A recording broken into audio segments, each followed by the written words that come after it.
You know they got that same name with different point of views. Whichever one you choose, you can't lose. They got that same name, different point of views. Whichever one you choose, you can't lose. Keisha and Keisha, knowledge, wisdom, and discernment. Keisha, you don't got it, you can get some if you heard them. Keisha and Keisha, knowledge, wisdom, and discernment. Keisha, you don't got it, you can get some if you heard them. We gon' laugh, have a good time. Just sit back and elevate your mind. Hey guys, we are back. This is episode number 45. I know that we have not been. My mic is not. You hear me?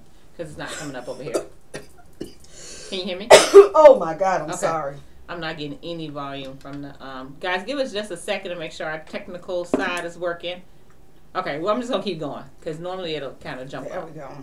Keep just talking your my mic. nappy head. Hi people. Yeah, I can totally see it moving when you do it. Yeah. Okay. I mean, I You hear the hear us? echo, but I don't know You if do? it's because we just close and I hear you, or I don't know. Can you hear me in the microphone? no. You I cannot. can't. Yeah, because I I heard you a moving. while ago. Oh, okay. It's doing a It's little some- something. Or is that you?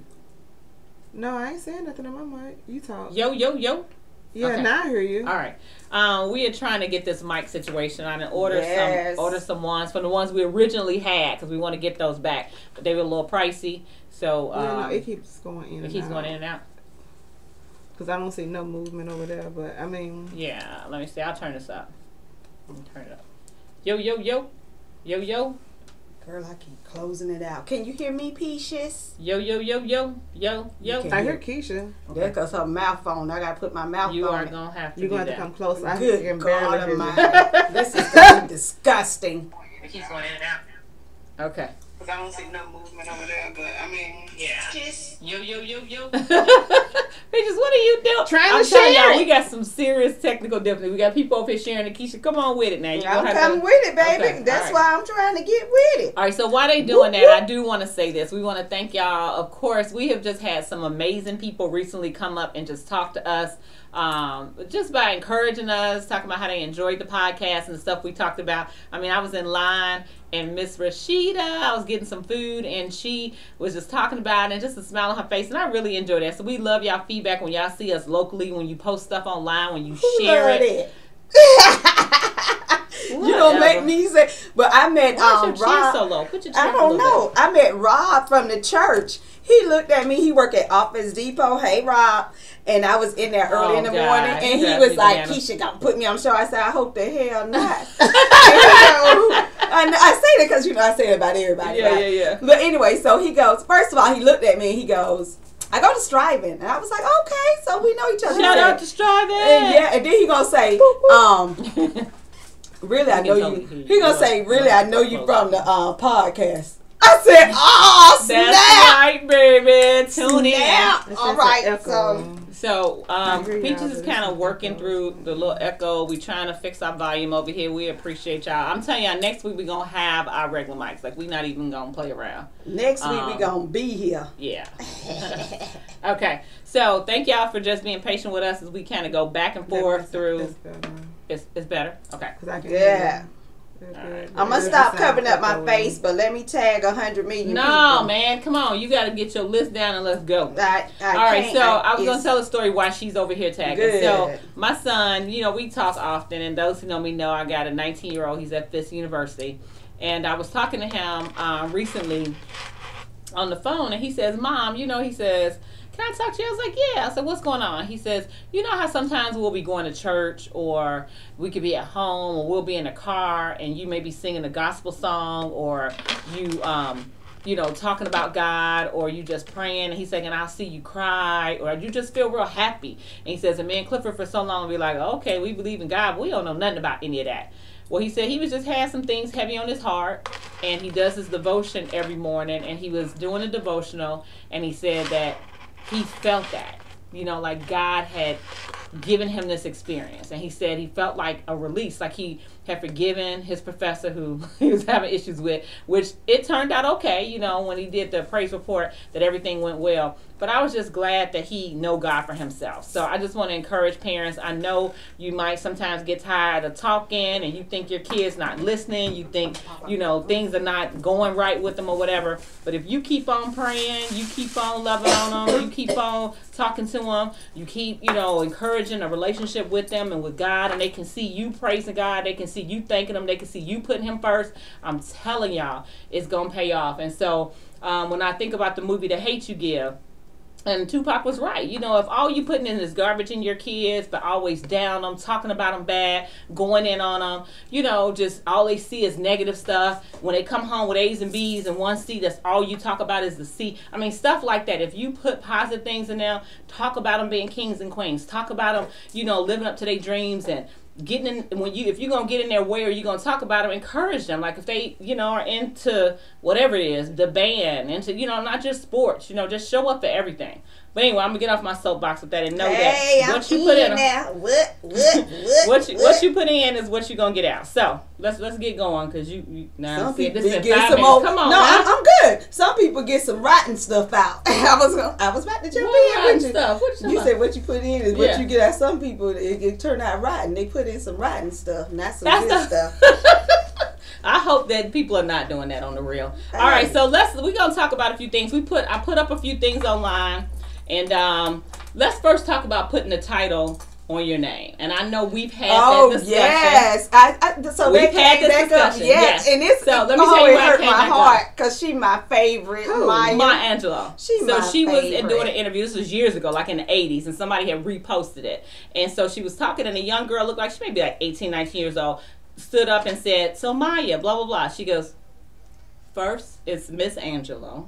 You know, that's right. And so people No. were complaining and saying, like, why do you have to do all It's a that and blah, blah, respect blah, blah, blah. factor. And I just feel like that is one of those moral things that you teach your children. It's a respect It thing. is, and Like, it allows you to respect somebody. It keeps that person at a place of admiration and respect.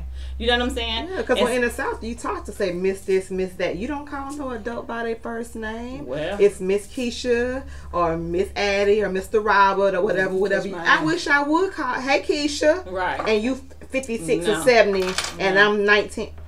Well, they spoke to the lady. That she's in her 40s now, Right. which is amazing. I was like, oh, she's in our age, so that happened way back Oh, when. yeah. Okay. But she was saying she see it from both sides, which is understandable because, like Whoopi is there, and Sonny was saying that her kids was like, "Hey, Miss Whoopi," and Whoopi was like, "Stop! Don't call me no Miss Whoopi." But this is the thing: it's fine. I think you address people the way they want to be addressed. So when she said Maya and she said, "Hold on, call me Miss Angelou," then you go with Miss Angelou. I can see that. Like for me, I can and work I with told you Oh, know, God, what do go your ahead baby and call say me? it. What Go do your ahead baby and say call it. me? I don't know, 'cause He I called don't me know what Miss y'all talking Keisha, about. and I just cringed. And I said, I let him call me. I said, because I know your mama taught you that. But Yes, his mama taught him that. I prefer, and my kids call you Miss Keisha Yeah. because I taught them that. But Yeah, I they prefer. call- As an adult, I prefer to be called Keisha. I don't like Miss Anderson. Miss Anderson is my ex-mother-in-law. It is not me. Okay. And I mean, it's what you prefer. Now, and I will tell you this because I remember being told by someone that if I ever got into administration, I would have to stop having the kids call me Miss Keisha. They would have to call me Miss Thomas. And I disagree with that. And Who told you how that, it all boo? got started with them calling me Miss Keisha instead of Miss Thomas is because my step-teen kids will call me Mama Keisha, or they'll call me Mama, you know, just the relationship you build with kids. And so there were kids in my class that was like, well, if they can call you Miss Keisha, why we can't? And then it just became something that just happened. You know, I said, well, then how is it that some teachers can call them by Miss T or Miss whatever? You don't say their whole name, just the initial. And again, I do agree with the fact on whatever you allow them to call you. But I tell you one thing, there have been a few kids that have rolled up on me and just was like, hey, Keisha, no, that ain't what we do. Well, and I mean, that's the side of the respect. Because now, we talked about this a few months ago when we were saying that people want to be called by the pronoun that they like. Yeah. And you kind of got huffy. And I was like, it's what they want. And everybody want to be called by what they like. Like when I'm at work, I don't like people calling me Keisha. because Keisha's reserved for my friends and my family. At work, this is business. I prefer they call me Keisha. That's just so I know who at work, because you know, and when the bill collectors call Miss Lakeisha Anderson, oh, I know you a bill collector right off the bat. So I know right off the bat what I like to be called. I like my first name. On my mom's side, everybody's known by their first name, and now it's so weird because all my aunts, like, we've been calling them by their first name forever, and now that we like aunt, and it's like so weird. We just never did that. And on my dad's side, it's always been with the proper part. So I live in both worlds, but I decided I prefer just Keisha. I'm too young. I'm just too young for you to be calling me Miss. And I hate ma'am. Ma'am just rank. Ugh. I mean, do not call me ma'am. Okay. I am not your ma'am. let's talk a little bit. I'm gonna kind of skip around on the this and that. Do we celebrate those in wealth and power too much? I think we do. I think we celebrate the wealth and power, and we don't even understand the character or the person they are. Because we've talked about some people with some bad character. Right.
Joe, it would be different. That, you know, people didn't want to.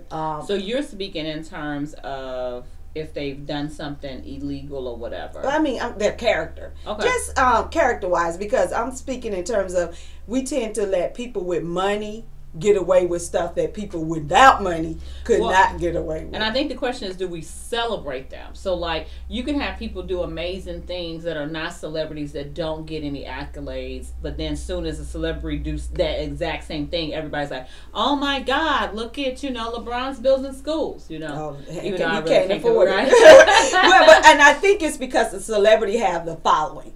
We don't, in our normal lives, I don't have 25,000 people following me. Now, right now, I got about 5,000. Go, Keisha, what. So, I mean, people are listening, but I'm saying on a grand scale, we don't have that to contend with. Okay, all right. So, let's talk a little bit about the religious left.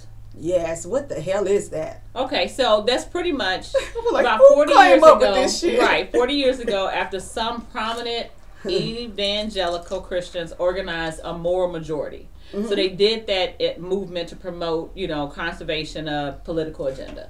And so it was like they kind of paired religion with being liberal. Okay, and so they basically, it says a comparative effort by liberal religious leaders in coalescing the support of immigrant rights, universal health care, the LGBTQ rights, and racial justice. Sounds like Jesus. What? It sounds like the things that Jesus would want us to do. It sounds like being a Christian. For some reason, Christianity has taken this negative approach to things like helping immigrants. That's what Jesus would do. Right. And now it's like if you want to help immigrants, you're on the religious left. And it's like, that ain't what the Bible said. What Bible are they reading? Right. But and you know why they always just said the separation of church and state and how. And we need it because apparently. Go ahead, I'm sorry. Well, but then it wouldn't be what you were saying, though. Because if we separated the two, then that's taking religion out of all the political stuff. And that's the point I'm making. And I'm going to go back to that point. For most politicians, they all go on the platform that they're Christians, right? Most politicians, if you ask them. But you know what? When I think about when you say platform, that's not what they run on, though. Oh, they do. Oh, they do. Just Okay. like even evangelicals stood behind Trump. God put Trump in office, and like they got mad with President Obama about Reverend Wright. I mean, for what Reverend Wright said, President Obama didn't even say it. He was just said, Reverend Wright said it while he wasn't even at the church. So, like, Pastor Bowden say something, then we get in trouble for him. We be like, we didn't say it. But that's how Why they you be did. talking about Pastor Bowden like that's your pastor? Girl, first of all, Pastor Bowden, you are my pastor. I'm You going to better see come you back one to day. Inactive church member list. Yes, He she was is. that That's all right. Whatever, y'all can clap if you want to. Come on, That's Pastor all right. I was at She know what we Macedonia. talking about on like. I was at Macedonia the other day, and it was good message. Pastor Daniels. Anyway, I had to take my great aunt to church. Oh, okay. Girl, she came so late. I was like, okay, so you had me drive from Florida to Alabama. And you about to miss the whole service. And me and you about to go round for round. She came through that door. I looked there, I said, ooh, you better thank Jesus. Because I was going to give it to her. And she 80 plus years old. You know that ain't going to fly. You know what? That Keisha got a soft spot for the elderly. I just know she got, for all the other stuff she don't do, baby, they be putting a little soft spot on that. Well, I'm going to put a spin on it. I say this. They live long enough not to have to deal with young folks, begging young folks to do stuff for them. That's right. I mean, if you live this long, whatever you need me to do, and I'm able to do it, just do it. Okay. Just do it. I can drive a car. All right. All right. So I want to also talk about the first gay mayor. Oh. Pete. Buttigieg. I watched Buttigieg. The View. Okay. Buttigieg. He says judge. Being humble and not hypocritical. Now, when you listen to him speak and he talked, because he was even on the Breakfast Club and he was talking about Chick-fil-A. And he says he likes their chicken sandwiches. I he might hate not like their Chick-fil-A. Go ahead. Why all you my gotta do all friends that know I hate extra? Chick-fil-A. Tara knows I told you. Hey, don't bring me no damn Chick-fil-A. Okay, but you I sure was be up in that. You be up in that Panera and you see what they did. What you? they do, girl? Because I love Nair. Yeah. I love Nair. Let me tell you right now. I like my chicken with. Let me tell Chick-fil-A this. Okay, I like my chicken with bones in it. Oh God. Okay. Oh, But my anyway, kids so eat. he says that we should be more humble and not so hypocritical. And we were actually kind of talking about that a little bit. We're reading this book in our Bible study about being a church member. And so what do you think about that? Like, if you're thinking about... I'm asking. Think about what? Like, what question are you asking? The political side of being humble and not hypocritical. Because what happens is people will get up on like you said, a platform and say all this stuff and then end up being hypocrites because then somebody digs something out they pass. Oh yeah. You know what I'm saying? Like the dude who do all this stuff to help black folks, but then he up here dressing in blackface and doing whatever. And he was like, if people would just come out and be humble from the start. Hey, okay, so let me say this about Pete. They call him Mayor Pete because I'm not gonna murder his last name. He spoke so well. He did. He's a Rhodes Scholar. He's got all these degrees. Yeah. He's done so much, and I mean, I love listen to him. Right. He speaks with intelligence, fervor. Yeah. And I mean, and it's very good. But the one thing that I did not like about him, okay, he didn't believe in reparations. Well, back up. So What? let's segue into the next one. He says that what he did say was cash reparations for African Americans. Are you willing to face the fact that racial inequality just didn't happen? And he says he don't feel like at this point America is willing to accept that. No, that's the first thing. He says the other thing is then if you're not willing to do that, and now they're talking about doing reparation, then they can give anything and call it reparation. Yeah. So like they can say, okay, Cory Booker is trying to push reparations, and it's not reparations because Charlie had to call it out. Cory Booker said, "I got a bill on the floor that's going to give kids $50,000 when they're born. No, $2,000 when they're born. Every child that's born in America get $2,000 savings bond, and by the time they're 18, they'll have $50,000. That ain't reparations." That's every child in America. We talking about black people. No. There's an HR 40. No. I understand that. I said, but what you just said, that they'll call anything reparations. So he's trying to call that reparations, and it's not. Okay, so my point was that he was saying, even if we were to say, just directly deal with reparations, like, so then they say $200. terms. You know what I'm saying? Mm-hmm. And what he was saying was like they first got to admit they did some stuff wrong, and the real effects it had on African Americans and still have it on us. Then we can start talking about a number. We can't talk about a number when they don't really think they did anything wrong and they just ready to get over it. You know what I'm saying? Okay, so I'm gonna reiterate because Saturday I went to the museum from slavery to mass incarceration, and I went to the memorial for the lynching. I don't know what the hell they talking about because girl, it was so disturbing. This is my second time going. You know, I went last year after Cliff's graduation. It's so disturbing. It's at this point after going through that again, I said to myself, we need reparations. Because our ancestors and my niece, she cried the whole museum. Girl, she booed. All the white people looking. I said, I'm telling you, some people just take. I get that she took, but I was like, baby, we made a strong stock. You know, this is our people went through this, and we're still here, and we're still strong. But the suffering when I make them read it out loud and everything, and so they're reading it, and it's for little kids. She's 10, and it's just disturbing. When we got to the memorial. And we started reading the lynchings, and we were reading one man in 1886 got lynched for voting. He had the right to vote, but when he voted, they killed him. Yeah, and then if they couldn't find you, they would lynch your family. Another man got lynched because he pulled some people together he organized some people together. They just had an organized meeting. They lynched his mom, and his 2 daughters. So wait a minute. So then. It got introduced in the House by House Representative John Conyers Jr., and he's from Michigan. Mm-hmm. And on January 3rd of 2017, he wanted to put together the H.R. 40, which is a commission to study and develop reparation proposals for African Americans Act.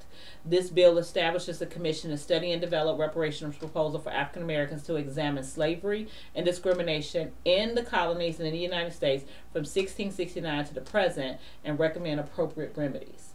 So, honey, we're going to be $1 million. If he do that, they're going to owe us $1 million because some of the other lynchings, some of the other reasons for lynching, it was just so minute and crazy. To my brother just said, for breathing. They got lynched for breathing, and that's where we got to address the real issue. I'm saying that the government. I'm talking about the government has got to address that. They did us so wrong, and other people that were done wrong in the past got reparations. Jews got reparations. Even the Native Americans got land, and we got nothing. We literally got nothing. We so far behind everybody. Pete, did you have something? I was going to say, okay, so where is this reparation going to come from? Like, where are they going to pull the money from? Because we already $22 trillion in debt, right? Where they pull the rest of it from? Where he pulling money now from? Okay, so you're going to defund Special Olympics. You're going to continue to tap into this. No, we're not going to defund Special Olympics. No, that's what I'm saying. The money that's what I'm asking. So if we're going to fund it. I can tell you where. We're going to defund, take away our Special Olympics. That's what he was going to do to get the wall. We're going to stop having all this money for space exploration and education and military vet coverage and care and all this other stuff. Know where we going to get the money from? Where we going to get the money from? First of all, let me tell you where he cut most of our money from.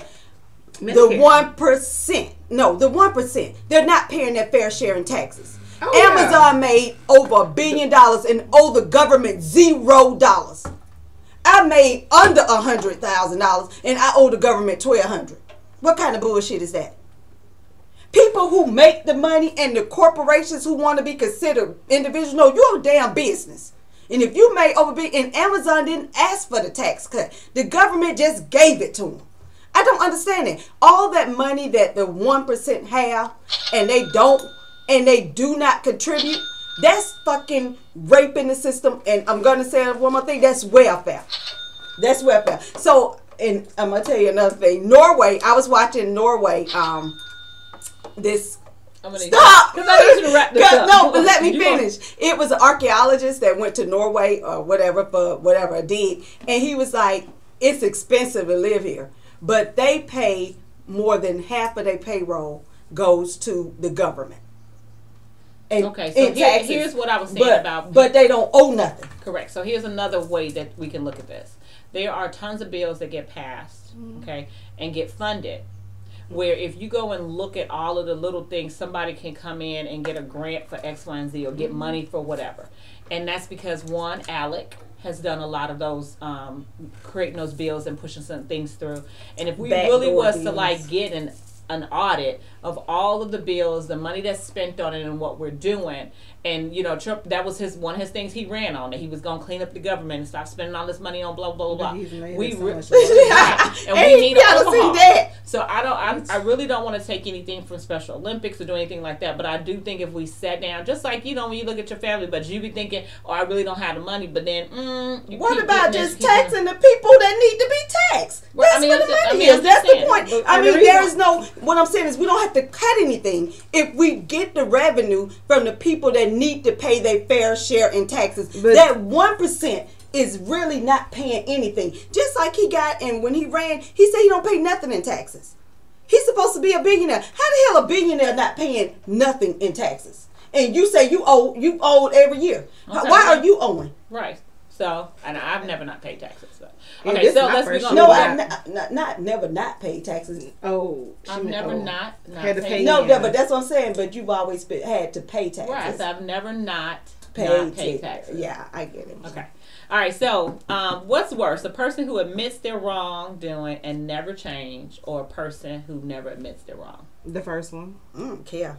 So for you to admit it and then don't do anything about it? Because to me that means you know that you are intentionally Then that's not worse. doing something wrong and you just don't care. Like And, if you but that's how not is that worse because different, they though? admit I'm it. gonna tell you. But how is that different? Because if I never admit it, I still know I did it. No, but some if people you don't. never You may admit it, not though, think that it's wrong, but like But if you, that's if what I was gonna say. this about what you perceive to be right on. Like if me and you have an issue, and I say, Key, every time you tell me that the sky is blue, that hurts my feelings, and that yada yada yada. But you like, okay, I know, I'm sorry, I didn't mean to hurt your feelings, but tomorrow, Peaches girl, you know that sky blue, yada yada. That means I've already addressed it to you. You admitted that you was wrong for doing it, and you continue to do it. That's like saying you don't care whether it hurts my feelings or not. You don't care if you're wrong. You're gonna purposefully do it because you know it's wrong. But the same thing. Think about what a person's character and personality has to be for you never to admit you're wrong. What about intent? But I'm just saying, there's not anybody in the sun who's other than Jesus. I mean, I get what you're saying. You know what I'm saying? So if but you never even look, it's like you ignoring do you the fact. need them to admit it for you? See, that's the difference for me. Yeah. I don't need you to admit that you did something wrong. If I know you're wrong, you're wrong. You ain't got to admit it to me. But if I be like, okay, no, but you I understand know. what I'm saying. No, I don't. If there's two people involved in something, let's say this. Go ahead. And you're saying to yourself that I know you wrong because you say it. It could have been some type of communication that happened where literally you really, like you just about to say intent, you need to know my intent. So whatever my intentions were may not have been something that was wrong. I guess, but the question is, what's worse? Right. I'm saying what's worse to me. What's worse is, I really don't think. I think I have a good example. Neither one of them's worse. I don't care. So my brother was telling me he had this homeboy who grew up with parents who were like just really free, no hold bars, whatever. And in their household, it was wrong to say Pussy. I mean, it wasn't. It was okay. That was just another word. In our household, we couldn't even say lie. We had to. Oh, you telling the story. We couldn't say shoot. Look, you couldn't even do that. I did this one time. My aunt grabbed my hand, baby. That's what I'm saying. I was like, So like, you don't flip your hand. So at me. my That's brother what and his friend was having a conversation, and this dude was just throwing out the P word, and my brother was getting mad because he was like, "Bruh, you just gonna keep saying P in front of me?" Like, and he was with his girl at the time, and especially in front of me, you just gonna disrespect us like that? And I don't even know the friend name, but he was like, John was like, "What are you talking about, dude? How am I disrespecting you, bro?" Like, my brother got so heated. He was like, "Bro, you steady saying Pussy." He said, "Okay, and." And he legitimately was like, he was confused. My brother was like, because in a household that wasn't a bad word, it was okay. So he didn't know that it was wrong. But so I guess it depends on your upbringing, your environment, and what's led. You know what I'm saying? Okay, it's so what let's just each get down person to these two consider questions. what's wrong. Something happens, yes, right? And I admit it and don't do nothing, or something happens and I never admit I'm wrong. I still think it's wrong to admit it and then still do it, because to me, like I said, that just means you don't care either way. To me, that means you don't care either way. Yeah. Whether it's wrong or not, you still gonna do it regardless. Okay, all right. Well, speaking of right or wrong, Jussie Smollett. Girl, his case has ended with all the charges being dropped, and he will not get his $10,000 bond money back. But Trump done said for the FBI to investigate. Girl, Trump need to worry about. He need to worry about the Mueller report. Don't get me started on that. I'm just saying, so your boy wants the FBI. And so let me say this about it. For what though? Because he ain't got nothing else to do. He ain't got no country to run. He don't have a country to run. He got all this free damn time to be worrying about Justice Smollett. He ain't got nothing to worry about. Kids being caged up in cages on the border. He ain't got nothing to worry about. He ain't got nothing to worry about. All he got to worry about, child, is Justice Smollett. Ain't that some shit? I know, but I'm saying, okay, so let's go back to Justice Smollett, right? Oh, go ahead. Now, and I will say this, and everybody know at some point or another the discussion has happened that so many African American males or people who are impoverished end up going and spending time in prison because of lack of money. So half of them are not guilty, but they cannot get representation, or they have such crummy representation that the reason why they end up taking a plea instead of going to court is because they get convinced and actually almost persuaded in a very threatening way to think that something's gonna happen to them if they take it to trial, and they know in their heart they've not done anything wrong, so they spend months and years doing this, right? So just like OJ, I feel like at some point the chickens are coming home to roost. You know what I'm saying? How many people who have money go get off on charges, do this whole thing? Here's this man who beat himself up. Did he beat himself up? Girl, I don't. It's so fucking stupid. I don't know. Did he no, I'm just trying. Did he beat him? No, he paid somebody. No. Because the money that was paid was for personal training. But okay, this is why I'm saying to the whole thing. So me and people was talking about it, and we said that maybe it happened to him. Something did happen, but then he decided to blow it up bigger by telling these boys, "Okay, look, go get this stuff for me, and I'm gonna say blah blah blah," because he was pissed that it had happened to him. Because I refuse to believe that Jussie done sent himself threats and done did all this because he mad at $100,000 an episode. Well, and that's okay. I just don't believe that. So I believe something happened, and he just kind of he. So let me take this a different direction because I went to the museum.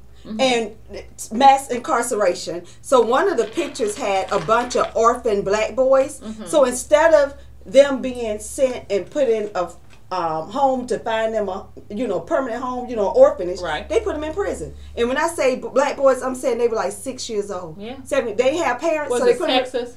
Was this in Texas? No, I don't know. I don't know where it was, but instead of these black boys, instead of them trying to find them a home, a mother and a father, they put them in prison to do free labor. And what is free labor? Slavery. So let's get to this about the Jussie Smollett case. Black men have been railroaded through the system, which we call judicial system.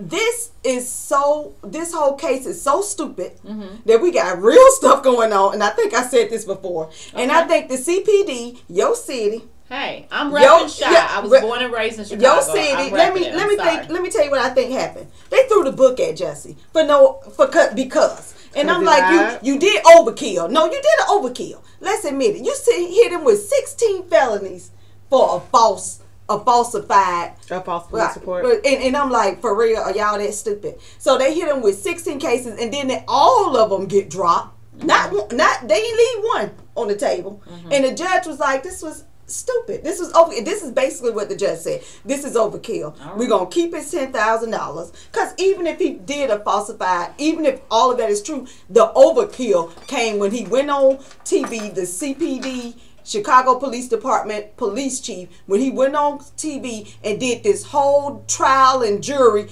through the media on Jussie Smollett without ever. I mean, he wanted to present all his stuff on out there. You ain't no damn attorney. Well, but they did say that. They said when you are getting tried by the media, the court of public media, public opinion. Then the thing about it is, a lot of stuff that people are just putting out there, it has not even been investigated enough to see what's founded, unfounded, true or not true. All this stuff just starts coming out. So they pretty much contaminated the whole thing to begin with. So he got off, even if it was on a technicality, whether he did it or not. But then again, the only person in the end who got hurt was Jussie. Okay, the point I'm trying to make is he did not murder nobody. Right. We got people murdering people. That is true. We can't in New get Zealand, the The terror attack Talk about it, girl. On a Moscow by a white nationalist. Go ahead. Okay, so the country, right after that happened, the prime minister went and they banned automatic weapons right off the bat. It took them within a week to ban automatic weapons. Then New Zealanders decided, hey, I know they banned them, but we turning in our guns. They start bringing the country is now doing a buyback of guns. So my question is, why the hell in America we can't get fast action? All we get is thoughts and prayers. You're paying money to these politicians. All we get is thoughts and prayers, and then the next mass shooting. Unless it's a white person who dies. All right. It's prayers and concerns unless somebody white gets killed. Then something got to be done. No, that ain't true because most people, we got white kids getting killed. Let me tell you, they don't give a fuck about white kids. You know damn well they don't care about black kids. You're right. Most of them have been white because Tamara Mowry, you know, her niece was and it was a white bar off a really whitey school. What was her husband's niece? Yeah, but that's what I'm saying. It's her niece. White. Yeah, and her dad is white. But yeah, it was her husband's niece. Yeah. But I'm just saying. I don't even think color is the big deal. I think it comes down to the green, the color green. No, but that's the point I'm making to what the NRA is. I think that's the part of it. That's the reason why none of these rules are changing because of the color green. Because they're funding it. And it's not in their back home. See, the people who are buying the damn guns and the crazies are going to other places. See, the rich have, and I said this before with Chris Rock, the rich have a way of separating themselves from the poor people and the bottom doors, you know, as they call themselves. They make sure that they're nowhere near where the guns are being sold and where people are shooting, right? Until they keep them in school. No, but that's the point I'm making. They have enough money to not ride on a public bus or something like that. Speak on this real quick about McCain and Trump. Oh gosh.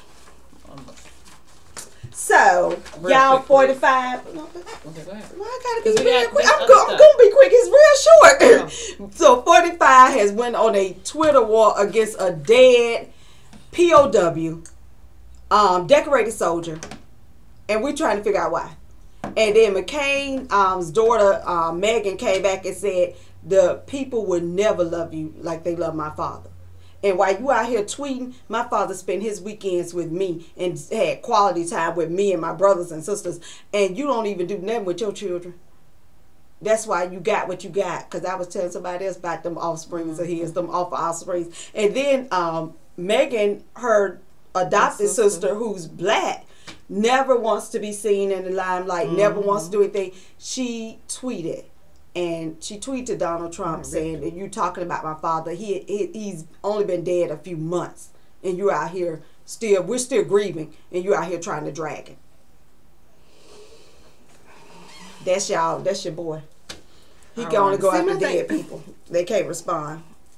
Okay, so the Kentucky senator went to a chickenpox party. Mm-hmm. None of his children have been vaccinated, so he decided to take all of them, where 6 of them look like me, so I guess he adopted them. And they all went to, he has 9 children, and took them to a chickenpox party to get the virus. He said they were a little uncomfortable, but after about the week or two when it passed, they were fine. That's what we used to do at the house. Mm-hmm. Yeah, when one guy that they always put everybody in the room so you can go on and get it, because it's worse when you get it as an adult than it is. You still hold that. I mean, you still have it in you. Still get shingles and everything. No, but you don't want to get chickenpox as an adult. It will kill you. I have seen a few adults with it, and they're covered. It's worse. I only had a few. So let's back up a second. He goes and takes these kids to a chickenpox party to expose them to him. Mm-hmm. They have not been vaccinated. So why did you get them vaccinated? So this is my whole point behind it. They are susceptible to get it again. They have not been vaccinated against it. But once you get the chickenpox virus, not true. I have a cousin who's had it 3 times. I didn't know. I thought you only get it once. 3 times. I didn't know. I don't know. I'm not a doctor. Oh, oh, y'all already know that. I mean, that's I've been having to tell people you're not a shingles doctor. is just chickenpox. They just don't form out. There's no form of it. So he was just saying how, getting vaccinated and doing this whole thing. But the part that really gets me about all of it, I guess we have not seen some adults that haven't been vaccinated, and then now their children haven't, and we've seen that. All of these people who are talking about this, ain't nothing wrong with them, and they had all their vaccinations. Well, that's the point I'm making. Why? So my question was earlier, and I said it. Why take them to a chicken pox party? Why don't you take them to the health department and get vaccinated? No, they wasn't doing that. They're not getting. No, that's the point I was making. I was because like, why do this stupid? The premise behind it is kind of similar to the flu shot. Like if it's almost like you getting an active immunity to it. So if you expose them to the virus, then their body in turn builds up some sort of immunity to it. Just like when you get the flu shot, it's a live virus, and you keep from getting the flu by giving yourself a small portion. So that's the thing with the chicken pox vaccination. You give them the. I'm just saying. No, I'm saying that's exactly what you're saying. This, I guess, what an I'm trying. Alternative versus getting the shot. Like, it's so stupid. It's not manufactured. The shot is manufactured or whatever. If you put them in a room with somebody who has the actual chicken pox, it's an unfiltered, it's an organic shot. It ain't organic. I'm just saying, for lack of a better way to try to explain it, you getting the actual raw chickenpox virus versus manufactured in clinic. I get everything you're saying. This is the point I'm making. I'm just trying to see why. I know, but this is why he might have did. No, I mean when I came home when I was 5 years old with the chicken pox, they made me give it to everybody, and we all sat in a room and watched Tom and Jerry. But y'all all were vaccinated, and that's the point I'm making. Why do you think this make more sense than getting vaccinated? This is, I mean, I don't get their reasoning because it's I just told you. In some people's mind, it's better protection. And they've been vaccinated. That's the part we're talking about. The part where Keisha's been saying. No. I know you agree. Yeah. I'm disagreeing with the premises of the Kentucky senator. What's the thing with the New York lawmakers? It's a New York lawmaker, a black guy. I didn't put his name on here. He wants to make calling the police on innocent black people a hate crime. I agree. I do too. I mean, you gonna think real hard before you dial that number. Because if it's because she in there sleeping, you're going to say, now, is this worth me getting hit with a hate crime? Right? Is it because they over there barbecuing? Is this worth me getting hit with a hate crime? I don't know if you guys saw. I think I showed the piece. She said she don't really watch Saturday Night Live, but they had Idris Elba. Yes. And he was the Impossible Hulk or something like that. And so what he would do is he would get angry. When he get angry, he turned to a white woman. I did see it. Dang, I thought I saw it. He turned to a white woman. It's so funny because I mean, you got to see. He's like, I didn't even touch you. Oh my God, you touched me. He was like the impossible white woman. The white women. All right, so real quick about the Mueller report because I'm surprised it's not down in politics. But go ahead. No, it wasn't because we've been talking about this forever. It's a recap, ain't it? We a recap. The Mueller report is in. The Mueller report is in. Guess what? And William Barr gave us a 4-page summary. Who believes what the hell William Barr said? When he wrote a paper last year, or op-ed he wrote last year, said that there's no way the president could collude. That was his paper he wrote. I get it, and we got to not act like we're surprised that we have a president that had him write a summary on it and then produce it. Like, I don't even want to waste my time. No, we're not. So that's, I mean, that's... Yeah, because I totally agree with you. I'm saying it in a way like that's we just bring it up because it's news and we've been talking about it. So the report is in, but I put a thing up on Facebook. Russia, can you get us the Mueller report? Russia, can you get us the Mueller report? So Donna Brazile was fired? No, No. Oh, they hired her. Yeah, they hired her. What's the one they suspended? The one with that crazy voice.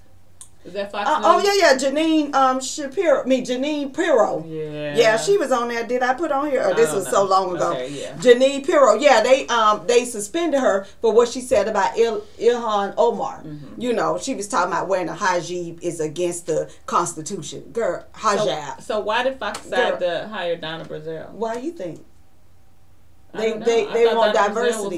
But I mean, she would accept. She's a Democrat. Yeah, because she's taking a seat at the table. That's what I was gonna say. I said, now Keisha, you should know because you say this all the time. How we gonna have the conversation? So she's got to go on Fox News to have the conversation with their viewers that we say are out of touch. We all say Trump supporters and Fox News viewers are out of touch. So they're gonna have some Donna Brazile to bring it to them, and let's see what happens. I mean, I think she's a brave sister. But if anybody can do it, a sister can. Right. So a descendant of enslaved people has sued Harvard University. What? The Ivy League, they are profiting off the photos of her ancestors. And they asked them to cease and surrender. Cease and desist. Honey, you think they did? Nope. Because that's not what they do. Harvard has ignored requests to surrender images of a man named Renty, whom she says is her great-great-grandfather and his daughter Delia. So they have these pictures of them up at their And don't institution have permission from the family and they have shamelessly profited from photos of her ancestors. And so she got her an attorney. Well, does that seem like false reparations or reserves? And there's some reparations. No, get your money, girl. Well, all right, so it's just not even understanding that we are still suffering from this slavery thing. We are still suffering from this slavery thing. And look at this, and they're rubbing in her face. It's her ancestors' picture, right, that they're using to make money off. Yeah, I mean, I don't get it. And they always tell us to get over it. Will Packer has a docuseries coming out on the ID It channel. came out. We done missed it. Okay, it came out the last Atlanta Sunday. child murders that happened in the late 70s. Have you ever heard of that? I never heard of it. Aren't they doing investigations into it now? Yeah, now, but they didn't even think about them people. Didn't even care. Heard of it either. No, and they so part of what he was saying is that some of the police officers worked off the clock because their superiors was like, we're not wasting time on this, and they was like, no, somebody's murdering these kids. And one of the mothers was out there talking about her daughter. She said she was so smart. She had just taken a test to jump some grades and see, to be considered gifted, and she had creature habit. She hadn't made it home, and she was like, where is she? She was supposed to be at her friend's house. She called the friend, where is she? And she said she never showed up. No, she shows up, and she went out looking for her daughter, and they found her body, and it was just chills now going down my spine that she knew her daughter, because they tried to say that they ran away or y'all got in the art. No, I know my daughter. She sticks to what she's supposed to do. She was 14 when he killed her. She was 14. So it started with age, I think 11 to 18 or 19, the age range that the serial killer did. Yeah. Okay. I love New York. Oh, but hold on, nobody was ever found guilty or whatever. Justice was never served. So I Love New York 2 contestant Jamal Truelove. I never watched I Love New York when it was on TV, but he spent over 6 years in prison after police framed him for murder. Framed him. Prosecutory misconduct. Yes. 4 years later, appeals court overturned it, and he was awarded $13.1 million. But can I tell you, is that worth it? I just don't even think. I know they're giving you the money to compensate, but you took my life. There is no money you can put on my life. No. Yeah. I think $13 million. Here's the reason why I say that's worth it, because you changed my narrative for 6 years. Now, I'm saying it's priceless. We can't talk about the fact that it hasn't happened. So because it was there for 6 years, and this is what we've settled for as reparation for whatever, so that who may now not be able to do a lot of things for 6, that's like one of my biggest fears for somebody to be my allergies, girl. Yeah, I know. And for $13 million, yes, that's gonna compensate from a regular job. I hear what you're saying, and this is not because he can't live a normal life. But this is what I'm telling you. I'm not saying that the money isn't significant. I'm saying that it's priceless. The part where they can put a figure on it, and I'm saying you took this man's life. No, I understand that, but y'all missing what I'm saying. I'm saying I get what you're saying, but I'm going but the reality of it is, if I sit here and say priceless, I'm walking away with nothing. No, but give me my $13 million. And let me do the best that I can to live the rest of my life. But what I'm saying is, they do so much dirt, and then they throw this money, and they be like, okay, so they're good. Nobody's going to jail. Right, but I'm just saying. No, you understand what I'm saying? No, you took my life, and now you told me get this $13 million, go away. And I get that. But you're saying that they threw this money. Yeah, but they took his life. $13 million, you still throwing if you tossing me $13 million. You know what I'm saying? I'm just like, because see, with that $13 million, I'm not against no, $13 million. I know. But let me explain you what I'm saying. Though I get what you're saying, and I agree with you. There's no price you can put on me losing six years of my life. And you did. However, you gonna compensate me $13 million. Now with that $13 million, because I can't get a regular job, I cannot live a regular life because I have no skill. But what I can do is I can live comfortably, and I can help those who have suffered through the same things I had. Now I can be, like 21 Savage out giving money in backpacks, and Jay-Z going out paying people's bills. None of that. Let's do subject. No, because we let you say what you do. You do the same thing. No, I just said. No, hold on. So what you just said, we're good. I'm not doubting the 13.1 million. I'm just saying we're good. If she has a point, let her make it. Nobody's You stopped her. No, I didn't. She made it. I wasn't done. Oh, you wasn't? Yeah, and when you saying something, you up there. What the hell you wasn't done about? What you tell me? I was saying. What What you went done about Peaches? Okay, because so what I was saying was with that $13.1 million, it's so much more that he could do to help people under him who are facing the same situations. And because it may not be for him, that's what I'm saying. I'm saying it's done. You just okay, well, let's go next subject then. All right, so the Riemann family learned ancestors were Nazi supporters, and they're going to donate $11 million to charity. But they own Krispy Kreme. Oh, this I did see Panera, Einstein Bagels, and Prey Coffees. Wait, say that again. These are the companies that the Riemann family, and when they were doing their research on their ancestry, they figured out that their family was big supporters of Nazis. So I got a question for this one. Why the hell? Because I got a text saying, "Are we boycotting Krispy Kreme for what? What the hell would we be boycotting any of these companies for? What the hell would we be boycotting these companies for? Their ancestors did something that they found out about, and they decided to donate money to remedy. They didn't do it. They found they did. Well, if that's the case, so we boycotting Gucci for then. Gucci did this last week. This is what they found out about. Gucci been doing this. H&M been doing this stuff. All these companies that we boycotting, they've been is maybe not as blatant, but they've been doing it. Hold on. So when they pulled them big lips up and put it up, this was from 1900, or was this last week? Was this no? I'm asking you a question. Of course it was last week, but you think right there. No, but what I'm saying, you think this is the first time that Gucci and H&M No, done this? I didn't say it when the first time they hadn't stopped. They hadn't stopped. That's why we're boycotting them. They hadn't stopped. So you don't think that these people trying to right or wrong that they found out? That's what I do think they're doing. So what I'm trying to understand you is, what did they do last week? What did they do the week before? See, you put times on it. Yes, I am, because that's the importance of it. This is so. ancestor wrong no matter when it was done. No, and nobody said it was right. What I'm saying is they didn't do it. They went and did their ancestry and found out that they had family members that were Nazi supporters. Right. So it wasn't. So this is why I say this, and this is why I'm saying it this way. We get the most ignorant ass, backward ass way of thinking amongst ourselves. And oh man, that's pretty good. Well, I do. That's what I feel about it. Because I feel like that's a bit much, though. Is it? Yeah, because you're saying ignorant and backwards and doing all this stuff. Because why are you saying it? Because she doesn't agree with what you're saying? Yeah, because this is my opinion. Okay, Damn. go ahead. Right. So I think we get the most ignorant ass backwards way about ourselves when we're sitting here. Gucci did something last week. This family donates $11 million to charity after finding something out about their family. There we go. Next subject. Okay, so I do want to say this about the whole comments you just made. I appreciate the Raymond family for doing these donations, and after they figured out that these things had happened. I think that the way you just kind of phrased that's the stuff I be talking about, how when I said something to you about it, she was like, well, that's just my opinion. And I get that that's your opinion, but sometimes when you say something and it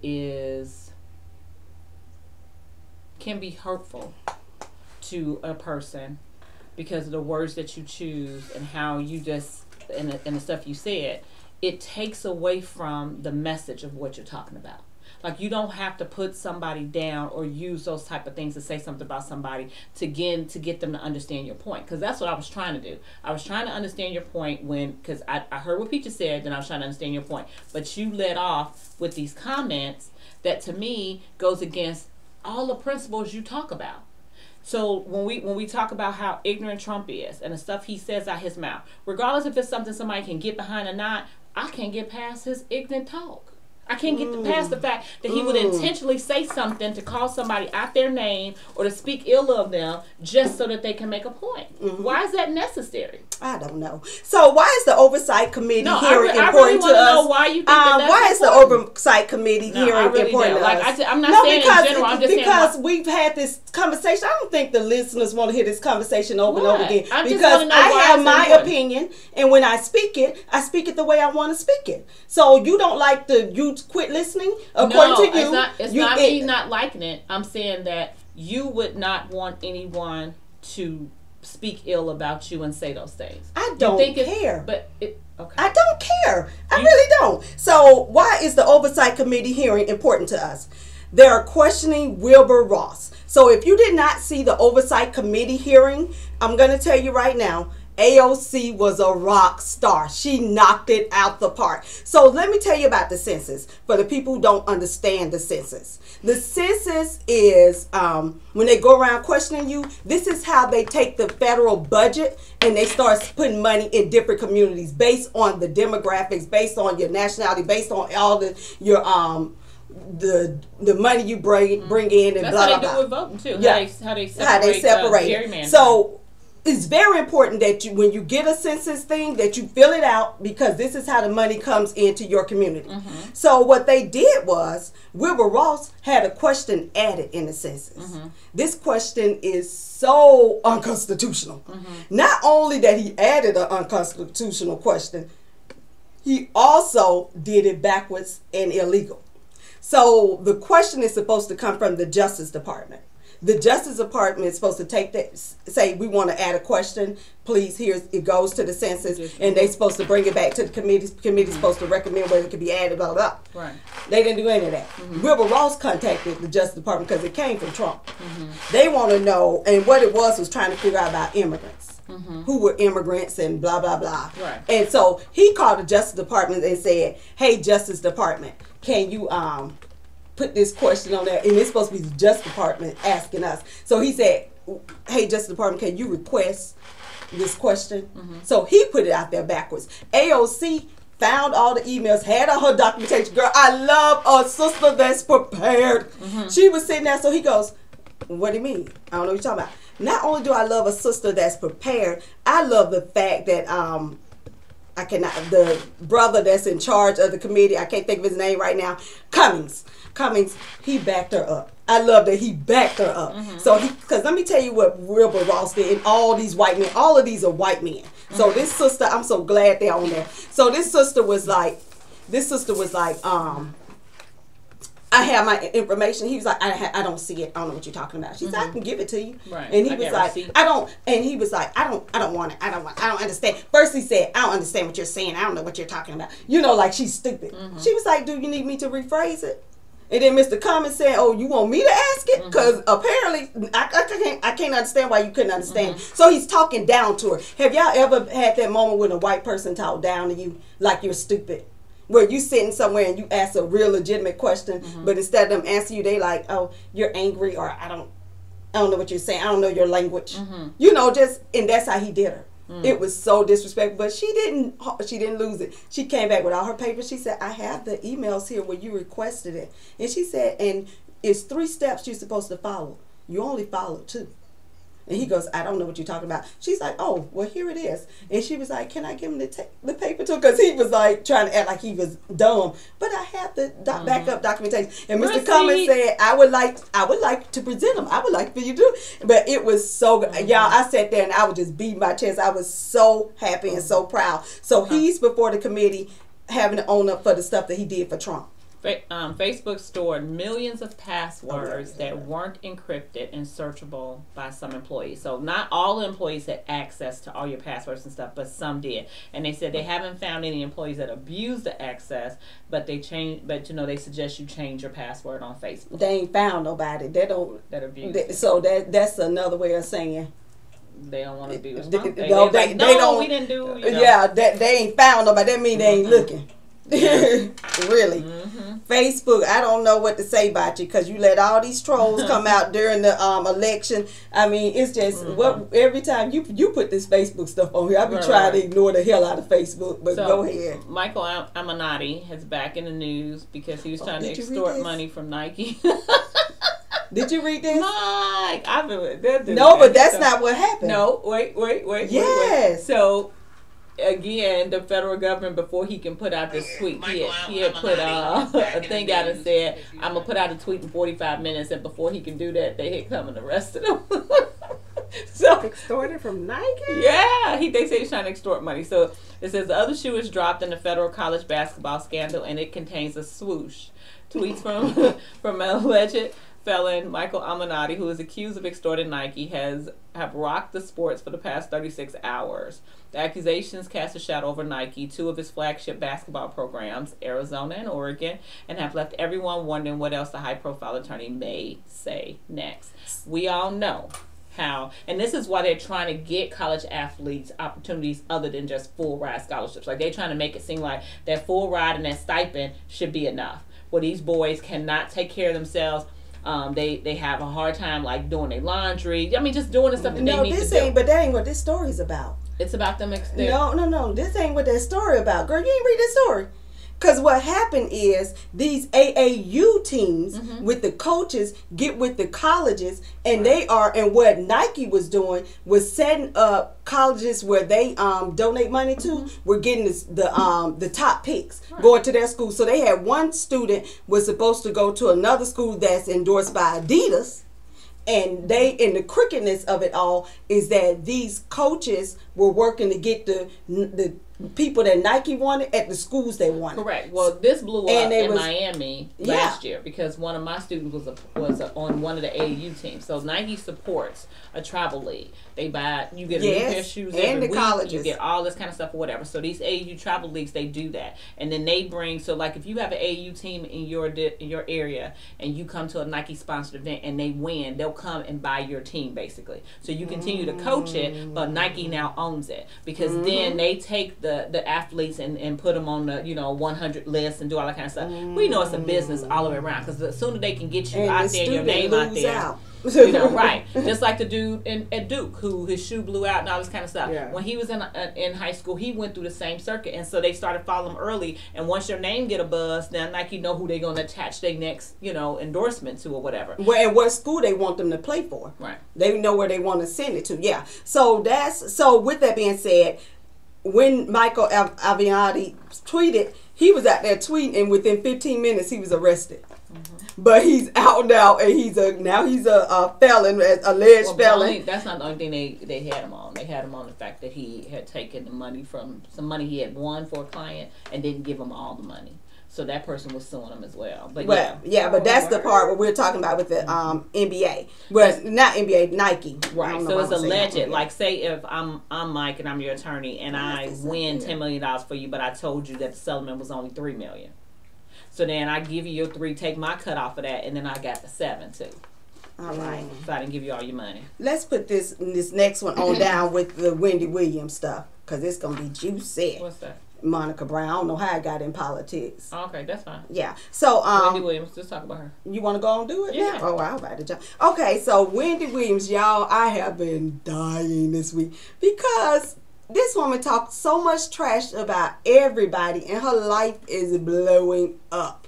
And she trying to act like it ain't blowing up. Listen, everybody got social media.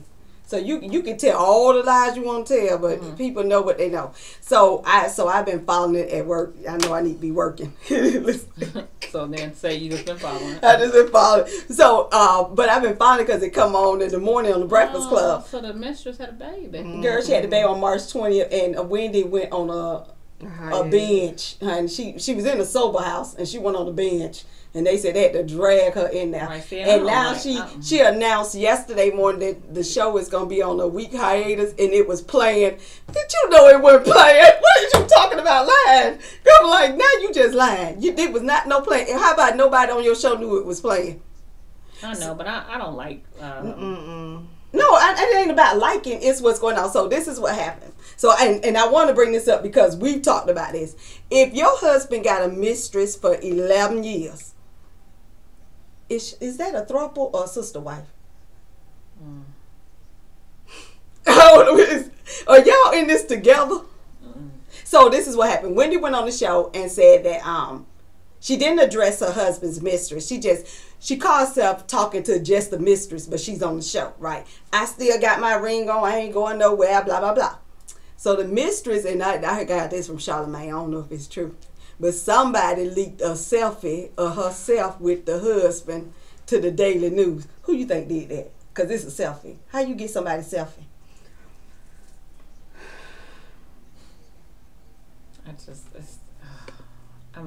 The woman was already suffering with this whole addiction and drug stuff. Now, I will say this. She has spent years gossiping about other people. Ouch. That's why it's happening. I just think that, again, the chickens come home to roost. Karma is karma. I mean, she has clowned a number of people. So have y'all heard? Year after year after year. So since this I am going to say that. Wendy. So when this came out, your turn, Pumpkin. So when this came out, people started replaying the one with Judge Mathis. Did y'all hear that? Oh yeah, girl, Judge Mathis ripped her a new one. Okay, so but this was months ago or years ago, whatever. Judge Mathis said, and while you coming at me, you need to handle your cocaine habit, cause you keep running in and out the bathroom. You got powder on your nose now. You ain't got a cold, but you're throaty. And he just went in, and nobody knew she had a drug habit. And he's like, oh, I know a crackhead when I see one. I'm from the hood. I know when somebody got a habit. He was like, and while you all trying to come at me, you got a habit. And she was like, I don't know what you're talking about. And then you come and on the show and admit that you've been a functioning addict, which is what she admitted to. Yeah. She's been a functioning addict. And then all the things that happened before that, when she fell out, when she couldn't remember the lines, girl, her show. I mean, if you watch it, girl, her eyes got big. So wait a minute. Here's what I really want to know, because we did skip over this. Kanye holding church service in his house. Yes. Oh my God. Let's talk about some Kanye. Hold on. He's the choir director. Girl, wait a minute. And guess who was singing? The truth ain't in you. Who's singing? DMX. Yes. DMX. Wait a minute, I need to hear that, because I'm telling you there is a God. So this is grooving. This was the controversy. Did y'all see it or you hear it? No, it's on Instagram. Every week he does every Sunday.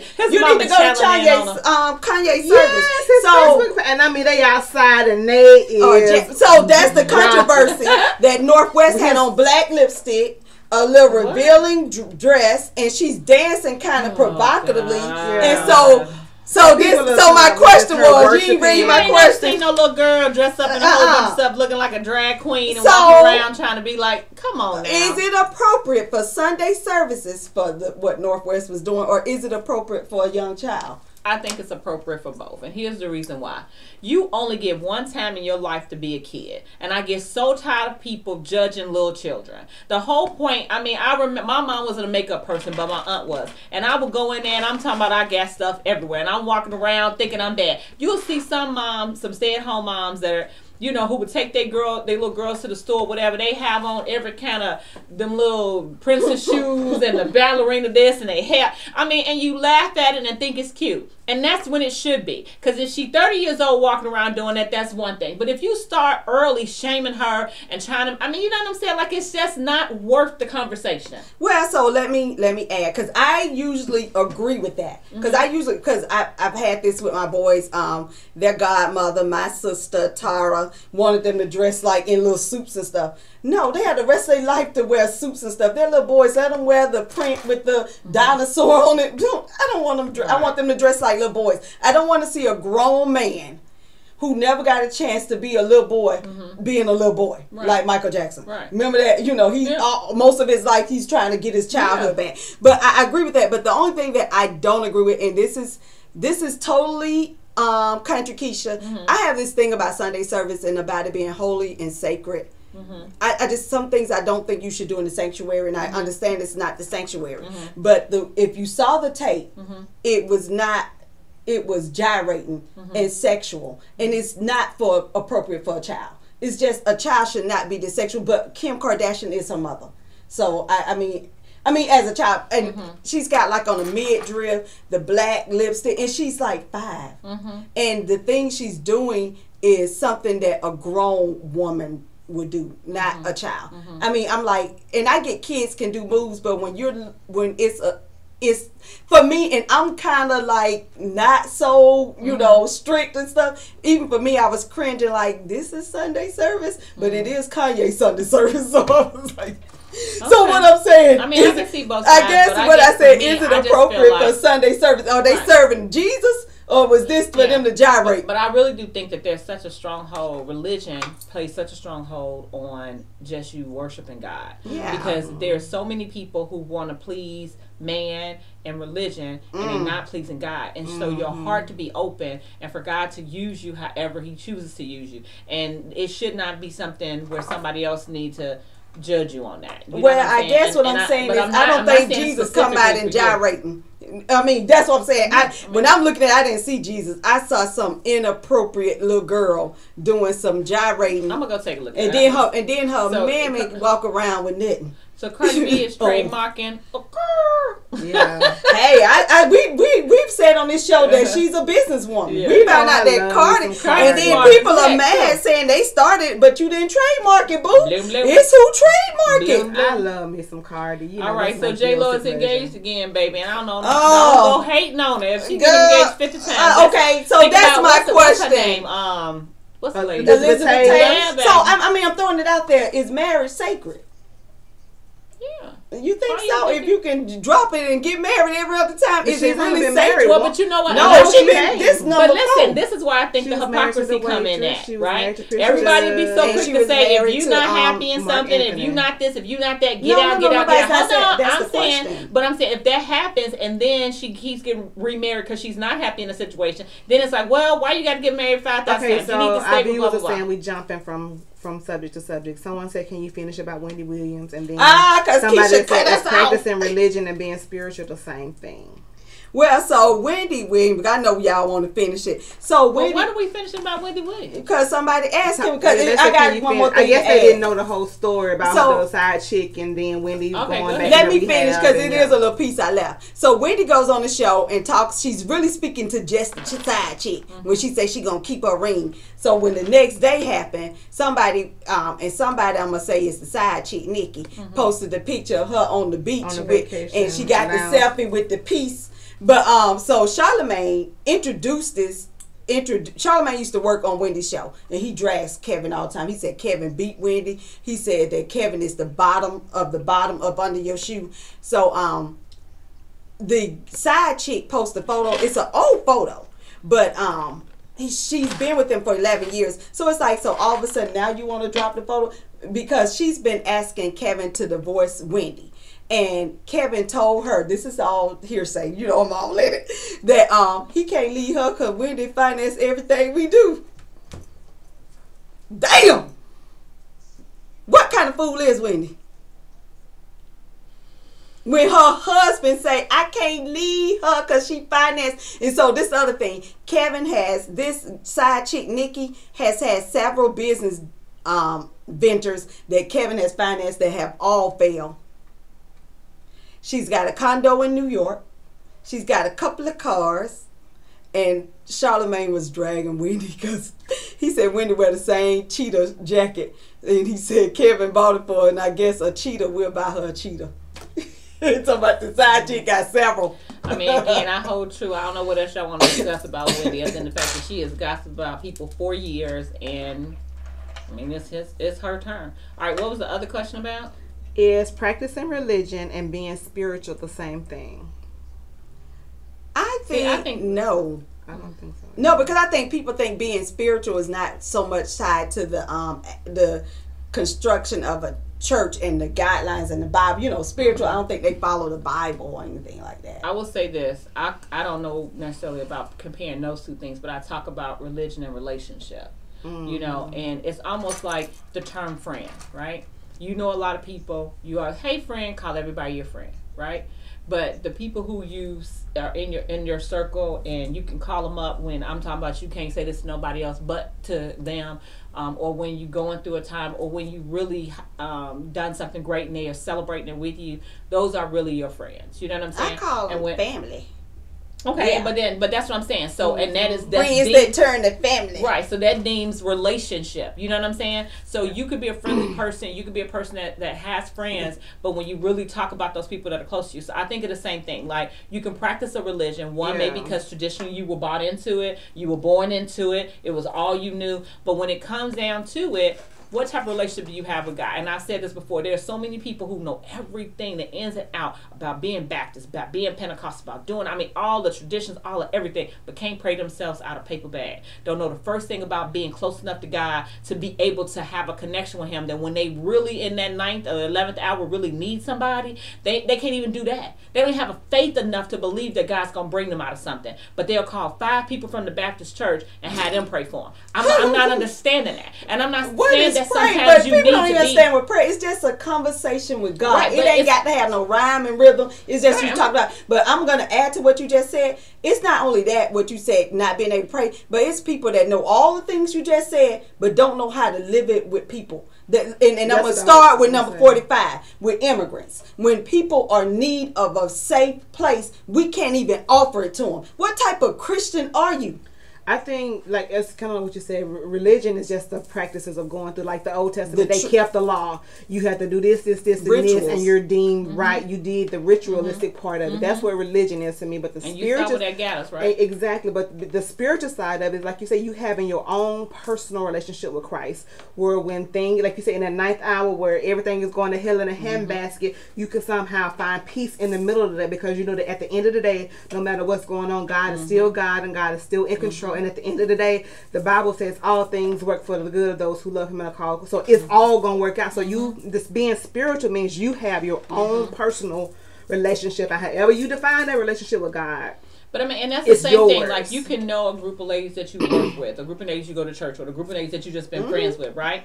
But you also know who you can call if your car's stuck on the road, right? Or if you need something, you know what I'm saying? But like, I know the Candace ain't gonna answer her phone on the first ring, so she ain't gonna be my number one call. Let me tell you, I listen to is because I just think that sometimes people don't understand that part of it. Yeah. And then there are people who don't go to church that have a relationship with God. So I think church has a place. That's a place where you can commune and you come together as one, and sharpen each other, and worship together, right? And you hear the message, and you have a pastor that's over you, that's providing you with things on ways to live your life and stuff. Because sometimes practical it's hard ways to do it. But what I was gonna say is, I heard a minister say this, and it sums all of this up for me. He said, some of you gonna go to hell because you don't know Jesus. You come to church all day if you want to, but if you don't know Jesus, and I mean know Him, and that's what we're talking about, that spiritual side where you can go to Him and understand, and He lives in you. When I see people, and I know they go to church and it's fine, but if I see them living their life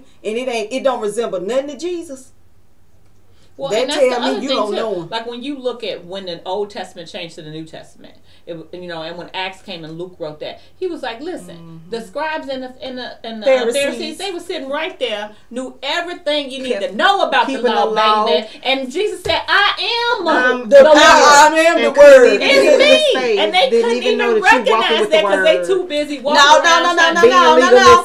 Y'all saying that wrong. Y'all saying that wrong. They couldn't recognize it because they didn't know They didn't know. They were but those same people who were in the temple praying, turn it right that there. knew how to go in there, how to come out the temple, that knew what time, knew how many, whatever you had to say, and all that kind of stuff. Oh, they knew how many candles you had to light.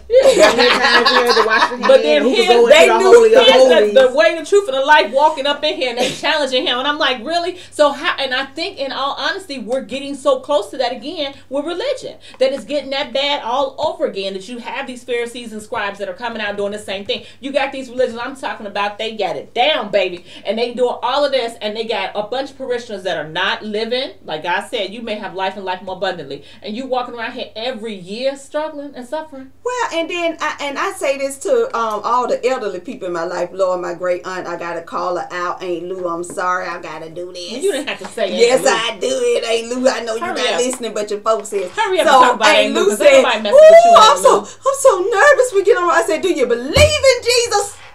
You gonna stop it. We're not talking about Aunt Lou. So I'm gonna tell you, the fear of God. Let me tell you something. I'm not if you believe in Jesus, let Aunt Lou go. Let me tell you what she said. No, let me tell you what she told me. Let me tell you what she told me. Okay, we gonna let me tell you what she said. She said, you say Jesus one more time. Right, I'm with her. So Diana Rose turned 75. Did y'all see we getting us some shirts? No, I'm not spending $35. Oh, I saw they were $39. Now I can remake that shirt for you. Yeah, that's what I mean. Okay, I'm gonna win, baby. I'm gonna win. All right. And 200 celebrities, they posted their "I'm gonna win" shirts, and it was awesome. I saw them all over Instagram for our diva Diana Ross. Good. 75 years. And a portion of the proceeds will be donated to Higher Heights, which is an organization dedicated to elevating Black women's voices to shape and advance progressive politics and policies. That's why I want to buy it. I'm sorry. Okay, that's cool. But they have a pen for $5. Like, be quiet. You spend. You buy. Where your Louis Vuitton bag? Where your Gucci? Okay, don't see. Now you crossing the line. All right. So, and that happened to me. Like, I have a friend who she was on Instagram, and she had on. I mean, it was Gucci down, right? And I said, sis, I rocks with you. You know I do. I appreciate all of that. Your style, what you do. You looking good at your age. But you got the belt, the shirt, the bag, everything on. I mean, do we stand for anything? And she was just like, well, I pick my battles. And I'm like, okay. So I'm going to pick this battle for this higher heights. I got you. I was just like, okay, so then you know me, I like to play devil's advocate. Yeah. So since we boycotted Gucci, what do you do with all the stuff that you? Because I'm rocking. Gucci has never appealed to me anyway. So that donated or whatever. So what do you do? So you don't buy no more. I get it. So if Peaches Aloysius Webbs passed today, what we gonna do with that Gucci?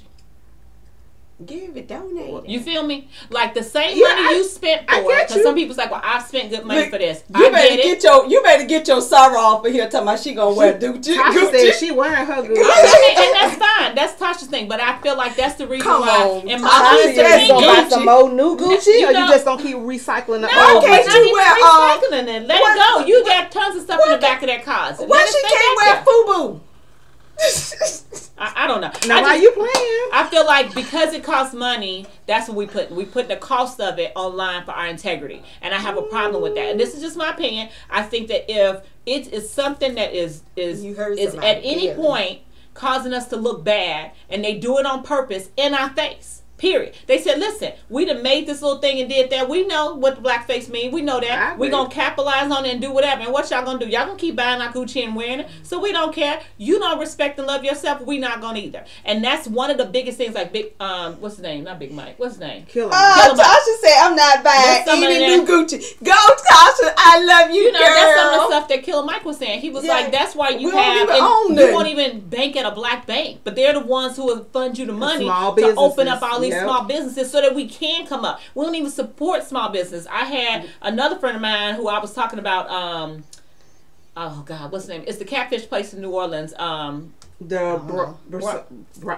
it's over the Yeah, what is it? I don't know. You tell Okay, but anyway, that's fish was delicious, okay? And I said, oh, baby, do you hear me? Because we had a different kind the next day, and oh my God, it wasn't nothing like that. I had to go back and get that. So I put on there that it was delicious and it was black owned. So a friend of mine who's not black, she was like, so does that make a difference? Hell yes. I said, absolutely it does. Hell yes. And the reason why it's not because I'm clowning. That y'all right. What is wrong? So white people, shut up. I'm not clowning nobody about what you choose to do, because I buy from people all the time. But I was real excited to see, because you heard the story. The daughter came out. Her dad had passed away. She gave the story. She gave the heritage. She talked about the struggle they've been through in New Orleans and just being a black business and doing all that kind of stuff. I'm like, come on. Like, it's just. Tasha said, I haven't worn it since, and I'm thinking about selling it on eBay.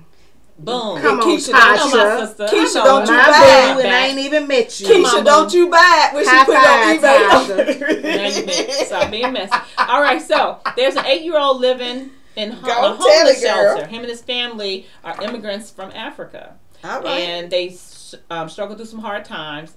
But this boy is a genius. He is the youngest he wants to be the youngest grandmaster, but he won all these chess champions. He's a chess champion. He's won all these, and he is so intelligent. And I'm just telling you, I was just like, I mean, is he an immigrant? Can y'all tell? Can somebody go tell 45 that they ain't rapists and murderers? Okay, all right. Shaquille is on the board of Papa John's.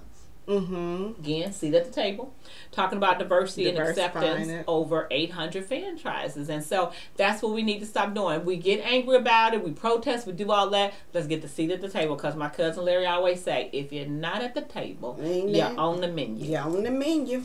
Okay. All right, to be or not to be, we're going to talk about another marriage that's being analyzed in the public eye. And we're talking about Kellyanne Conway and George Conway. Y'all know who them people are? Kellyanne. Just go ahead and get to talking. You tripping. We all know who Kellyanne Conway is. Oh, y'all do. Some people may not. So Kellyanne works for 45. George Conway is a Republican, but he does not support 45 at all. So recently, George posted on Twitter that the president has mental issues, and he lists all the symptoms. And I swear, girl, you can check them all off. Fit the president. And so he does that, and 45 comes back at him, and then he goes in and says, yeah, Mr. Kellyanne. He's calling, George Mr. Kellyanne. And then he goes, and your horrible husband. Kellyanne goes on the news circuit, and guess who she supports? Anybody want to know who she supported? Who she got stood behind? Next. She stood behind 45 and not her husband. Can a marriage survive this? No. Can one spouse publicly criticize the other's employer? And can the employee stand behind the employer and not the damn spouse? What kind of marriage is this? It's still sacred. One that's on the brink of divorce. It's still sacred. One. All right, let's go to finances. Talk about that real quick. Okay, Hillside High School. This is so exciting. Okay. I am so happy. I think we need to do it here in Fort Walton Beach. Okay. So I'm gonna really think about this. Hillside High School in Durham, North Carolina, has opened an actual bank. This is a bank branch on the school campus. So this is to teach kids about finances, about loans, about so they have internships. They have actual jobs at the bank. So the bank's senior vice president says that it is the first branch that they opened in a high school, and some of the students have like senior Kiara Lothar is not only a student, but she is a loan officer. She has high praise for her finance class and banking experience, and tells us how they taught her to balance her money and not waste so much on fast food and a lot of pointless stuff. Okay, I'm dealing with this with my 21-year-old. So I see his bank statement, y'all. It's just Whataburger, Burger King, McDonald's. And I'm like, do you see all of this you're spending on this? And it's excessive. And I get where they buy fast food. I'm not saying never buy fast food. I've asked him to take cash out, so that you're not always sticking your card everywhere, because it can get compromised, and take $50 out and tell yourself, this is what I'm going to spend this week on fast food, and when you spend it, stick to it. But he don't know how to do that. I saw this thing on Facebook. Go ahead. This thing on Facebook that was like, can we please take calculus and all this out if you're not really going into that degree, and teach these kids financial literacy, things that really matters. We do. And that is a class in high school. No, but I mean, that's good. It was financial literacy and something else. But no, I mean, they did that when they just. Oh, when they went to Florida went to, you had to have 4 years of math. Okay. And so some kids were barely struggling out of algebra and algebra 2. So you have to take algebra, geometry, and algebra 2, right? Okay. So, but that 4th year, you either take college algebra, you can take a prep course to get you ready for college algebra, or you can take financial literacy. So they do have a financial literacy. But I think, so I got to say that part. It say, or you could take. I think we want to get rid of the or, that it should be required. Right, but the requirement when you're looking at a kid who is, who's an IB student who's doing X, Y, and Z or whatever, and maybe have parents that have already educated them that they're not going to want you to take their option away from them to take a more advanced level of math that they don't have to take. Because they can, because while you're in high school, you can take those college level courses and then not have to worry about paying for them or whatever in college. So they want to be forced to pay for I get all that, but I still think it should be a requirement. Yeah, but it should be an option. Right, because if you at home, it's almost like you are a financial person, right? And you're at home and you can teach your kids those things, so they have the advantage of doing that. And but like your baby kids hate for me to teach them stuff. They actually tune me out. Like this boy, I would keep telling him to take money out and stop using his card. Well, think about the approach on it now. No, it ain't the approach. Kids generally do better when someone else teach them. I mean, I'm serious. And I'm not a teacher, so. I don't coddle nobody. So and my boys know that too. I do coddle a little bit. How to impact vulnerable students. Nice little segue. Who are considered vulnerable? When you think about a vulnerable student, I'm gonna do a different one each week. So this time I'm gonna talk about students who are on free and reduced lunch. If you have a kid that is, when you're on free and reduced lunch, that means that your parents' financial situation allows you to either get lunch for free or at a reduced rate.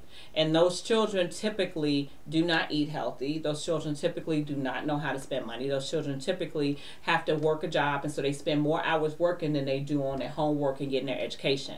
And so hold on, wait a minute. Those kids typically don't have food at home. Right. And so they struggle with depression. A lot of them have a lot of issues. And so if you fall into that category, okay, let's stop playing the victim. We're already there. Hold on. G Money said something. G Money, what college you know free? He's talking about the financial literacy. Yeah, but I'm saying, but what college free? Talking about free college class. Ain't no college class free. No, he was saying the financial literacy should be the free. No, but he said, I thought I'm reading this as a free college class, like in college, not in high school. Yeah, he's saying the financial literacy should be but I know public schools are free, colleges are not, is what I'm trying to say. Right, but what he's saying, there are... It should be. Well, but not just but that means it should. I said he started as a sophomore. All those he earned every credit that went towards college, and we didn't pay for that. No, but I'm saying, but he was at a public school. He was in high school, correct? Right. Mm-hmm. No, I'm saying once you go to college, it's not free. Right, but he was speaking to my point of when you think about how you're having choices to say, I would prefer to take as many classes. He's saying what Keisha said. He said it's a free college class. You're taking it at high school versus financial literacy. Yeah. Okay. So he's saying the same thing. Okay, I just saw college free, and I was like, ain't nothing free at college. No. Go ahead. All right, so anyway, we're going to talk about how students are vulnerable. And so when you have a student that suffers with all these things and say those are your students, you have to think there are things available to them. I get so tired of people of color not wanting to take advantage of those things. You want free and reduced lunch, so what? It's okay. 70% of our population is on free and reduced lunch. I was gonna say that. Yeah, and that don't make a difference what nationality you some are. Of they parents so what does that afford you? That affords you the opportunity to take your SAT free twice, so you don't have to pay that $46. That affords that affords you on free and reduced. Right. So when you go and apply for colleges, you do not have to pay for any college application because those are all free if you want free and reduced lunch. And so I just want you to understand that there are a lot of things when you are in that category, even though you're vulnerable, that you have access to. Tutoring classes, being able to get extended time. I mean, like there's so much stuff. And so stop not trying to take advantage of it because you're walking around here all prideful and your kids are suffering. I got something to add to that, and it's going a different direction, but it's fine. Why can't everybody get free lunch? Why can't the school just be set up for education for kids to just study and we feed them through the government? Well, because the 1%, like you said, thank you. I want to point that out because the things that you're bringing up now. So it's a class system. Where my family make too much money, I have to pay for my lunch, or you got to pay and you're poor. Well, I do think that's what I'm saying. If you can afford, absolutely. No, but I think that if everybody put into the system that kids going to school, everybody eat. Oh, well. That's it. Yeah, well, it ain't got nothing to do with whether you could afford it or not. Right. If you in the public school, you gonna have something to eat. Yeah. All right, so that's how. Damn, we're about to wrap this up. Corn rolls, dudes having corn rolls. Ugh. You know, like baby boys. Yeah, nah. No? Nah. I'm going to say no for age. Let's go what's age appropriate. If your ass 60 and you got cornrows, that's a no for me. That's a hell no. I'm going to go even further. If you ain't got but a little bit of hair and you got Stevie Wonder cornrows, you got two chains cornrows. Girl, it's not. See, now we talking cornrows. All right. What about a gap in your teeth? I think that's so sexy. I don't. I'm gonna say straight hand. No. Oh my God. I hate it. I love him. Straight hand need to pull that on. He needs to sit right here next to me, baby. Pull that together. But see, I was gonna say I just like black men. But my problem isn't so much as the gap. You got to not have teeth missing and teeth on top of each other, teeth rotten. I mean, the gap at this point would be minute. Because y'all remember Shamari Moore, whatever his name, he played Shamari Moore, and his teeth was so jacked up, and he got him fixed, and all that. He did after a while because people talked about him so bad. We was like, bruh, you making all this money, get your teeth fixed. Well, Tom Cruise had to get his fixed. Remember, they was talking about how his front tooth was like sight tooth. And I was like, y'all so technical. I wouldn't have got nothing fixed. All right, what about pedicure feet? Absolutely. I'm gonna say I like a guy with soft feet. Well, no, you want to be scratched? No, I like. She like it. I do. Oh, yeah. I'm just gonna throw. If you take that, it's hygienic to me. I think we put this on here before, and I'm gonna say my man got some pretty feet. He does. I just think it's hygienic, and he doesn't get a petty. He doesn't get a pedicure. What about men who shape their eyebrows? Well, you know what? That's I a say little that. Too metro for me. I'm sorry. No. You told the line. Hold on. Let me your eyebrows better than mine. Right. We got a problem. Well, let me clear it up. but because my brother's had his eyebrows done, I'm sorry for putting you on blast. But we've got this thing where our eyebrows grow together. And the thing, it's called a unibrow. It's called a unibrow. Look, Greg is like, and it's like mostly the shock face. So most of the men in my family, including me, we have the unibrow. So you see it now. But what I was gonna say, like for my son, I was looking at his eyebrow. I said, "You want mama to shake them up for you?" He was like, "No," and I was like, I can handle. No, because you don't, because that does look. But what I was gonna say, whatever his name, Anthony Davis. Yeah. No, I was gonna say that shaping it real, making it real shaping. I could just take a little hair around and just get rid of the stuff from between, and just groom it. If a grooming is fine, but if you and it's arch, no, that's too far. That's too far. No, because I have a homeboy who does his. He grooms them, like he has like the real thick man eyebrows, and he kind of has the tendency to have a unibrow, but he shapes them up like it's not like art. Oh, he just cleans it up. Wow. I gotta get G Money. I forgot G Money got a Gap and his wife do it. I be like, they are so freaking cute. He said brothers with the Gaps is killing the game. They killing the Gap. Okay. But I don't have a problem with the Gap, G Money. Okay. I got a problem with your mouth. So what about if you dating a dude and he says, I'm gonna have to catch up with you later because I'm going to get a facial? I'm gonna have to throw my brother again under the bus. His wife bought him facials. Now when we were growing up, he had bad acne. He used to have real bad acne, and so now his wife, she the one who got his eyebrows done and his face. I think it's all part of grooming and making yourself. But he didn't come out with no arch, because first of all, my brother, he likes to look well and be dressed but he ain't finna wear no arch and nothing like that. He ain't no cornrows. Okay. It's like how we take the time to make our appearance be whatever. But it was a gift from it was a gift from his wife. So he didn't come up with that. It was his wife. So ain't nobody got time for that. New trend alert. Oh girl, did y'all see this bullshit? No, I didn't. Girl, they got the missing part of the inside of the ear right here. Instead of a hole, it's a hole right here. You see what I'm pointing at? It's a big hole. They cut this part out and keep the out of loop. Girl, I saw that and I said, let's just say ain't nobody got time for that right now. Okay. That's all we gonna do. So let me tell you this other challenge. Okay. This other one, this one. No, she better not be. Girl, this heifer put her tongue on the toilet of the airport toilet in the bathroom and tell me it's a challenge. Girl, look, this how she was. I'll call you right back. I'm leaving. She was licking the doggone toilet. Girl, it was so disgusting. I just had tears. You saw her licking toilet. Yeah, she had to. You know how we do it. You damn right, Peaches. She was white. Okay, so they were saying that your mouth is dirtier than the inside of the toilet. So she decided to lick it. I mean, I'm saying that they have literally swabbed both of them, and the toilet was clean. But the act of licking the inside of the toilet. No, now that's what I'm saying. I'm with you, but I'm just saying. Doodle done been in, and pee and period blood done been in. Oh my God! Oh, you going too far? No.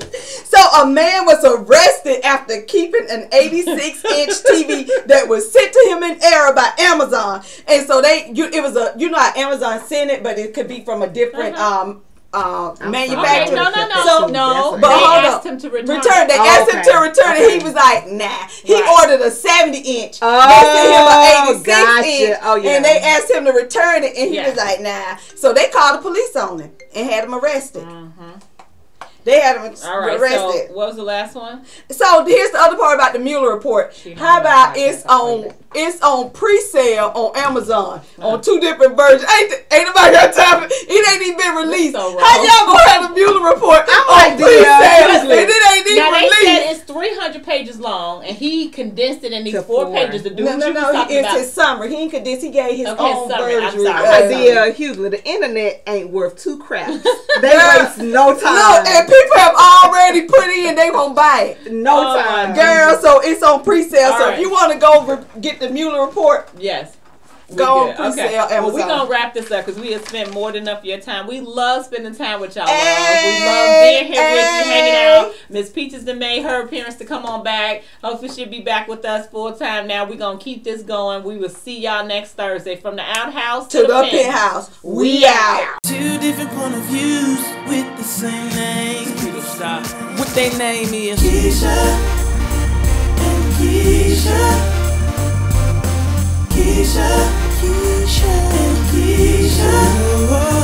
Keisha and Keisha.